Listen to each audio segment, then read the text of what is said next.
Olá, meus irmãos, muita paz, sejam bem-vindos ao nosso estudo da noite. Estamos na nossa última reunião pública do ano, então aproveito para desejar a todos um Feliz Natal atrasado, né? Muita paz às suas famílias, com Jesus sempre nos nossos corações, e que esse ano que se inicia possa chegar, né, cheio de esperança, trazendo renovação, principalmente a transformação, a reforma íntima de cada um de nós e daqueles que estão ao nosso redor. Então, que possamos trazer essa esperança. E vamos então falar da fé. A fé, meus irmãos, nessa passagem que o Evangelho nos traz, onde um homem que havia solicitado aos discípulos que pudessem curar o seu filho, que caía no fogo, caía na água, então ele provavelmente tinha alguns transtornos, e ele também sofria da obsessão. Mas os discípulos não conseguiram realizar essa cura. Então o homem traz para Jesus o jovem, e Jesus, ao analisar a incredulidade dos discípulos, a falta de fé deles, ele olha para a criança, para o jovem e diz para que aquele espírito pudesse dali sair. Então ele sai, ele se afasta pelo magnetismo do Cristo e aquele jovem passa então a estar curado. Então Jesus traz, né? Pois em verdade vos digo, se tivesseis a fé do tamanho de um grão de mostarda, dirias a essa montanha, transporta-te daí para ali, e ela se transportaria, e nada vos seria impossível.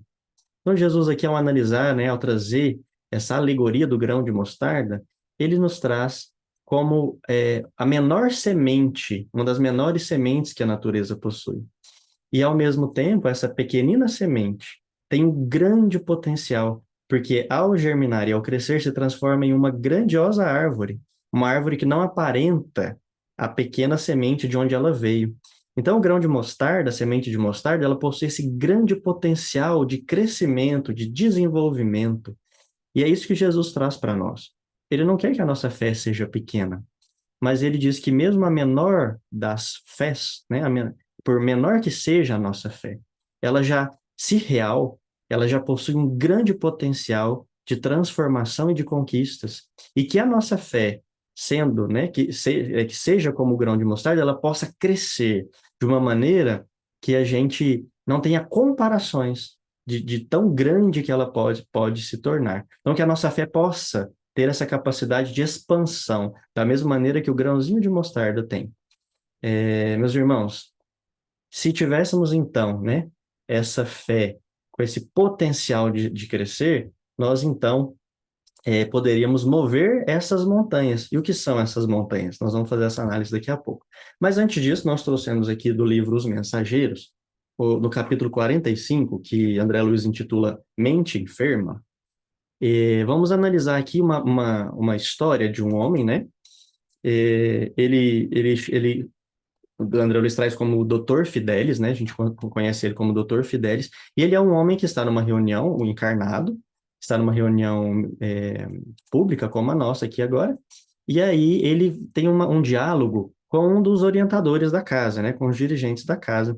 E aí ele traz, né? Que é um homem de muito estudo, que estuda bastante, que há muito tempo frequenta as reuniões espíritas à procura de alguma coisa que o satisfaça. No entanto, ou ele traz, né, que ou a infelicidade dele é a maior do que todos os outros, ou ele está diante de mistificação, de uma mistificação mundial. E ele tem estudado muito, muitíssimo, não me furtando ao crivo da razão religiosa. Já devorei extensa literatura relativa à sobrevivência humana. Todavia, nunca obtive uma prova. O Espiritismo está cheio de teses sedutoras, mas o terreno se mostra cheio de dúvidas.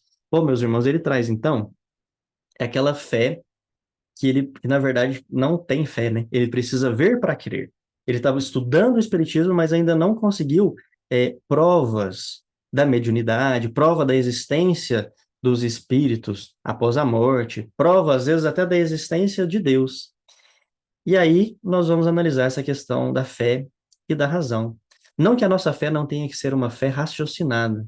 Nós não precisamos acreditar em tudo que nos dizem apenas porque alguém está nos dizendo. É necessário que que a gente reflita sobre aquela situação, que a gente traga para a nossa razão, se aquilo realmente faz sentido. Mas será que absolutamente tudo que nos é trazido, será que a gente consegue compreender através da razão? Será que é possível entender Deus através apenas da razão? Ou será que nós realmente estamos esperando provas de tudo para finalmente nos entregarmos aos conhecimentos que o Espiritismo nos traz? Então, essa é a reflexão que nós gostaríamos de trazer. Como está a nossa fé? Será que a nossa fé existe? Ou será que estamos aqui apenas por medo do que possa vir a acontecer, caso aqui eu não esteja? Será que eu estou aqui porque realmente eu gostaria de ser uma pessoa melhor, de que eu gostaria de me vincular a Deus, mesmo que eu não compreenda Deus? Como é que está, então, intimamente, né, essas nossas crenças? Bom, então é muito interessante de que o doutrinador, né, ali, ó, aquele espírita que ali estava há mais tempo, com um pouco mais de estudo, ele, com muita paciência e calma, ele traz, né, para Dr. Fidelis que ele concorda que o espiritismo não deve, então, fugir, né, das considerações sérias. O espiritismo, ele é muito sério, ele traz reflexões muito profundas e sérias, né? O trabalho tem que ser sempre sério mesmo, mas creio que a doutrina é um conjunto de verdades sublimes que se dirigem, de preferência, ao coração humano. Então, é importante nós refletirmos sobre isso, que antes de termos como prioridade racionalizar tudo, nós temos que entender sim as coisas, mas antes que a mensagem possa tocar o nosso coração. A fé é isso. Fé é algo que está no nosso sentimento, no nosso íntimo, que às vezes a gente não sabe nem entender de onde que vem. A própria existência de Deus é algo que os espíritos nos trazem, né? Ela é intrínseca aos espíritos. De alguma forma, nós sabemos da existência de Deus, mesmo que às vezes a gente não consiga racionalizar isso, a gente não consiga provar isso de forma material, né? Como a ciência, a nossa ciência hoje, ela na sua totalidade, material. Ou seja, a gente precisa pegar, né, comprovar com experiências, através de demonstrações, mas nem sempre tudo que existe temos condição de que a nossa ciência comprove. A própria existência do espírito ainda não é comprovada pela ciência, a existência de Deus e muitas outras questões, é necessário que parta primeiro, vamos dizer assim, do nosso coração, do nosso sentimento, ou seja, da nossa fé. E aí sim, através da razão, a gente vai questionando e compreendendo, né, de que essas verdades realmente fazem sentido, mas não necessariamente através da comprovação científica. É impossível auscultar-lhe a grandeza divina com a nossa imperfeita faculdade de observação, ou seja, nós somos ainda muito pequeninos, muito imperfeitos diante da criação divina para entendermos, para compreendermos certas coisas. E ele diz que enquanto, né, o nosso vaso estiver sujo, ou seja, enquanto a gente ainda estiver materializado demais, existem algumas verdades que não são alcançáveis por nós, né? A própria compreensão de Deus. Nós estamos ainda muito distantes de compreender, de sentir Deus como Jesus já consegue, né? E ele mesmo diz que eu e o Pai somos um, porque ele compreende a essência de Deus. Nós ainda estamos muito distantes. E aí, tendo isso em vista, né, o orientador continua dizendo que, considerando a essência do serviço na organização do mundo, que seria de nós se um punhado de espíritos amigos e sábios nos arrebatassem a visão ampla de orbes superiores? Ou seja, o que seria de nós simplesmente se a espiritualidade superior se revelasse inteira para nós, né? Demonstrasse para nós toda a grandiosidade do universo? Será que nós teríamos condição de compreender? Será que nós estaremos preparados para aceitar tudo aquilo que nos seria revelado e mostrado? Certa vez, Haroldo Dutra conta, né, que o Chico, ao meditar sobre o universo, sobre a vida, sobre a grandiosidade de Deus, Emmanuel chega para ele e o convida a fazer uma grande viagem astral e mentalmente o leva a infinitas distâncias no universo, mostrando outros orbes, outros planetas, outras galáxias, outros sistemas, talvez até outros universos. E Chico simplesmente vai. E o espaço, né, que ele é levado é tão grandioso, é tão distante, que ele se cansa. Imagina um espírito tão preparado como o Chico. Ele se cansa daquela imensidão e ele simplesmente, mentalmente, né, questiona Emmanuel que ele gostaria de simplesmente retornar para sua cadeira e para o seu cafezinho, nos mostrando, né, a sua mineirice e, ao mesmo tempo, o quanto nós estamos confortáveis, né, na nossa pequenez, no nosso aconchego. E, às vezes, sair desse estado de conforto é tão difícil. Então, que possamos refletir sobre isso, né? Que nós não estaríamos, então, preparados para uma tarefa maior ou para uma compreensão maior daquilo que a gente está, daquilo que a gente tem condição, né, de compreender. Então, ele continua: estaríamos preparados para essa mudança radical? Saberemos o que vem a ser a vida num orbe superior? Teremos trabalhado bastante para entender os divinos desígnios? E a Terra? E as nossas milenárias dívidas para com o planeta que nos tem suportado as imperfeições? Como residir nos andares mais altos sem drenar os pântanos que jazem embaixo? Bom, seria muito fácil, né?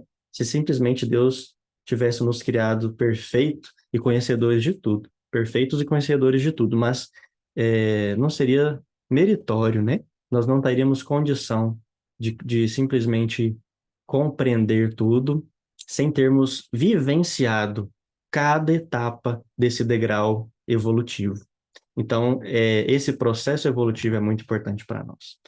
Bom, vamos lá no Evangelho, então, lá do capítulo 19, que traz para nós, né? O que são essas montanhas que a fé deslocaria? As montanhas, então, são as dificuldades, são as resistências, a má vontade, preconceitos de rotina, interesse material, egoísmo, fanatismo, as paixões orgulhosas.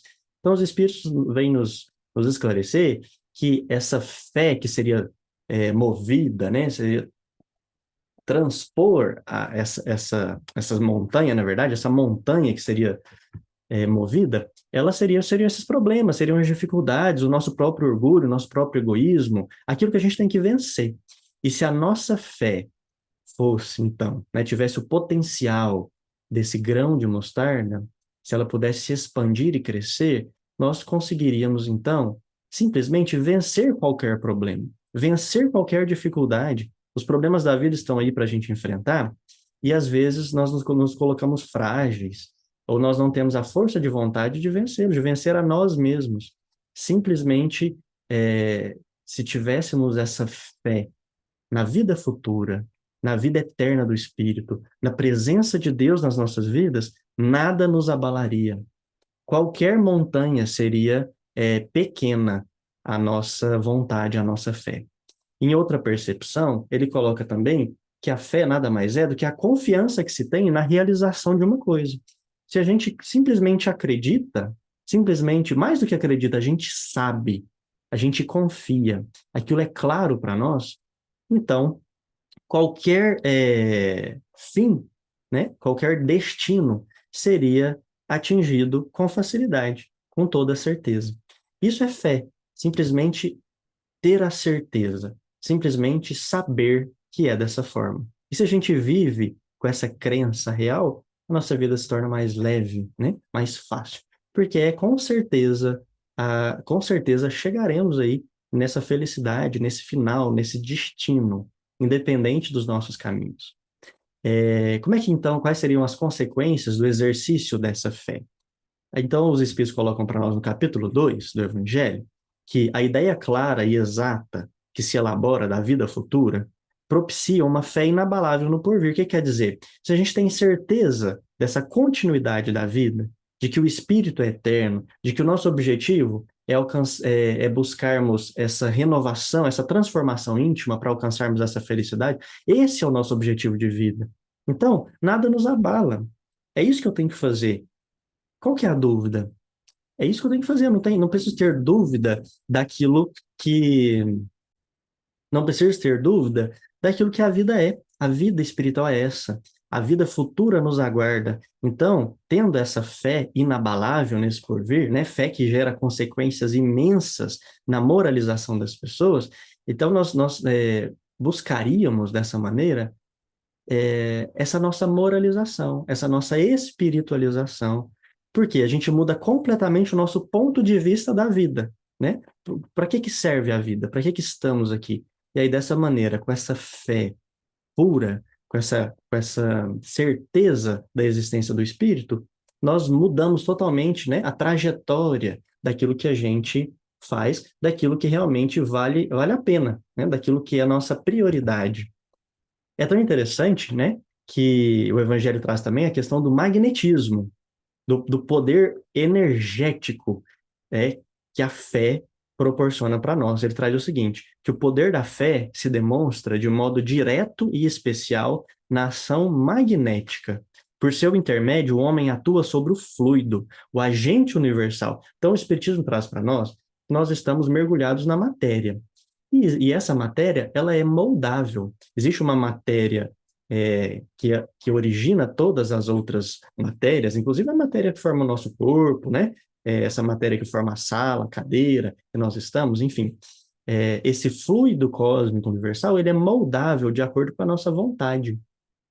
Então, quando temos fé, quando a gente acredita, através da nossa vontade, do nosso desejo, nós somos capazes de modificar essa energia, de modificar esse fluido que está à nossa volta. E dessa maneira, nós conseguimos atrair ou repelir vibrações que são semelhantes ou que são distintas daquela que nós estamos naquele momento emitindo. Por quê? Porque materialmente nós conseguimos transformar o nosso redor. Então a nossa fé é capaz de transformar a energia ao nosso redor.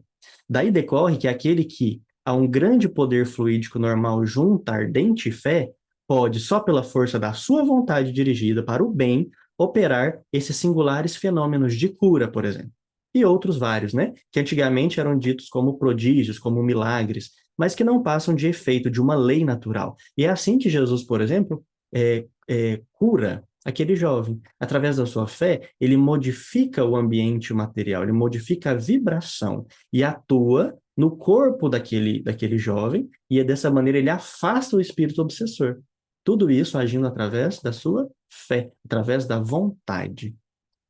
Bom, continuando, né? Relacionando a fé, então, e a caridade. A caridade é impossível sem a fé. Nós refletimos bastante sobre essa passagem e chegamos à conclusão, então, né, de que os Espíritos nos trazem, de que sempre quando a gente age de forma caridosa, a gente só faz aquilo porque a gente acredita em alguma coisa. Se eu simplesmente não acreditasse na vida futura, ou da importância de sermos pessoas de bem, da necessidade de trabalharmos a nossa espiritualidade, a nossa moral, os nossos valores, se a gente não acreditasse nisso e de que esse trabalho nos tornaria pessoas melhores, porque existe uma vida futura, se a gente não acreditasse nisso, simplesmente nós não teríamos a vontade de fazer a caridade. Por que ajudar o outro se eu não acredito que esse ajudar o outro traria de alguma maneira algum benefício? Então, entendem que a fé, ela está intimamente vinculada à caridade? Então, como os Espíritos nos trazem a caridade, então é impossível sem a fé. A gente acredita em alguma coisa, nós precisamos acreditar na necessidade de fazer o bem para o próximo. Isso é caridade, né?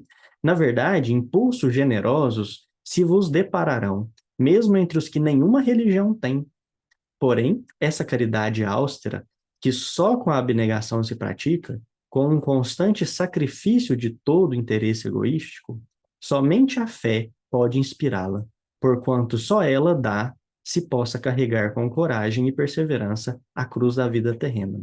Quer dizer, quando essa fé é, ela está vinculada também, né, a essa crença em Deus, essa crença em algo superior, então ela deixa de ser uma fé simplesmente egoística ou egoísta, aquilo que eu vou fazer apenas por mim, que já é alguma coisa, né? Então eu vou fazer o bem para o outro porque isso me traz felicidade, isso me traz alguma coisa. Então eu acredito em alguma coisa, já é um primeiro passo. Mas quando a gente acredita que ao praticarmos a caridade, nós não estamos realizando um bem apenas para nós, né? Mas um bem para a coletividade, quando eu foco primeiro no outro, e aí como consequência, né, eu me sinto feliz, aí sim, essa é uma fé, ela é uma ação mais poderosa, né? É uma ação onde se vincula a fé e a caridade, então, é uma ação mais sublime. Então, que as nossas ações positivas, né, que as nossas ações coletivas estejam sempre vinculadas à questão de que esse é o certo, que eu não estou fazendo isso simplesmente para me beneficiar de alguma maneira, mas esse é o que Jesus nos ensinou, então isso é o certo de se fazer. Eu acredito nisso, eu acredito que fazer o bem é, é o melhor, independente daquilo que vai gerar para mim. Dessa maneira, aquela ação se torna mais pura, se torna mais real. E aí sim, eu vou ter com certeza uma consequência mais benéfica ainda para mim mesmo. Parece egoísta, né? Porque nós somos pessoas egoístas mesmo. Então que possamos pelo menos agir a caridade de forma egoísta. E aí assim nós vamos conquistando, né, essa caridade real, verdadeira no futuro. E aí, para a gente finalizar, né, esse raciocínio, esse estudo, nós trouxemos também um caso do livro Contos e Apólogos, né, do Humberto de Campos, do irmão X, psicografia de Chico Xavier, e aí vamos estudar o caso junto. Também, obviamente, relacionado à fé. A divina visão. Muitos anos, orara certa devota. Então, uma mulher, né, que orava por muito tempo, implorando a visão do Senhor. Então, ela queria ver Jesus. Mortificava-se. Aflitivas penitências ao quebraram-lhe o corpo e a alma. Exercitava não somente rigorosos jejuns, confiava-se a difícil adestramento espiritual e entesourara no íntimo preciosas virtudes cristãs. Em verdade, a adoração impelira ao afastamento do mundo. Vivia segregada, quase sozinha. Então a mulher, ela orava fervorosamente. Ela praticamente se isolava do resto do mundo para vivenciar a sua fé, mas a humildade pura lhe constituía cristalina fonte de piedade. Ela era uma boa pessoa. A oração convertera-se-lhe na vida em luz acesa, que anunciara as posses humanas. Mal se alimentava, da janela ampla de seu alto aposento, convertido em genuflexório, fitava a amplidão azul entre preces e evocações. Muitas vezes notava que largo rumor de vozes vinha de baixo da via pública. Não se detinha, porém, nas tricas dos homens. Aprazia-lhe cultivar a fé, sem mácula, faminta de integração com o divino amor. Então, aquele fervor, aquela fé poderosa dela, né? De se enclausurar por Deus, né? Em busca desse amor divino. Em muitas ocasiões, olhos lavados em lágrimas, inquiria, súplice ao alto. Então ela pedia com fervorosa prece: Mestre, quando virás?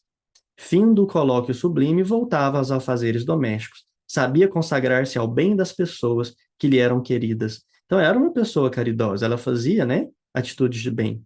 Carinhosamente distribuía a água e o pão à mesa.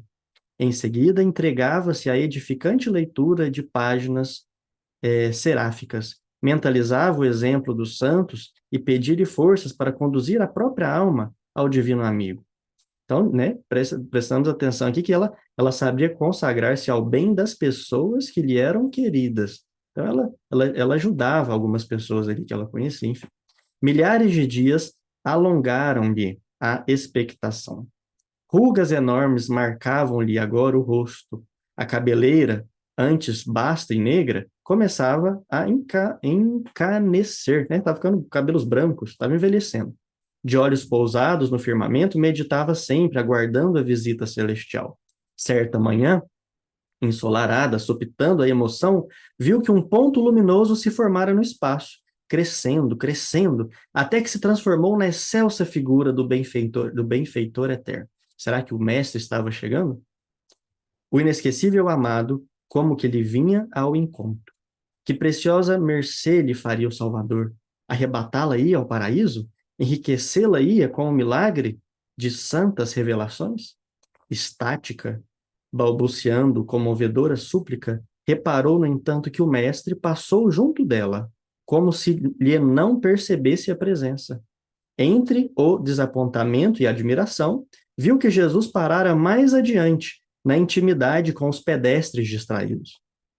Incontinente, contendo a custo o coração no peito, desceu até a rua e, deslumbrada, abeirou-se dele e rogou genuflexa: Senhor, digna-te receber-me por escrava fiel. Mostra-me a tua vontade, manda e obedecerei. O embaixador divino afagou-lhe os cabelos, salpicados de neve, e respondeu: Ajuda-me aqui e agora. Passará dentro de pouco, pobre menino recém-nascido. Não tem pai que o ame na terra, e nem lar que o reconforte. Na aparência, é um rebento infeliz de apagada mulher.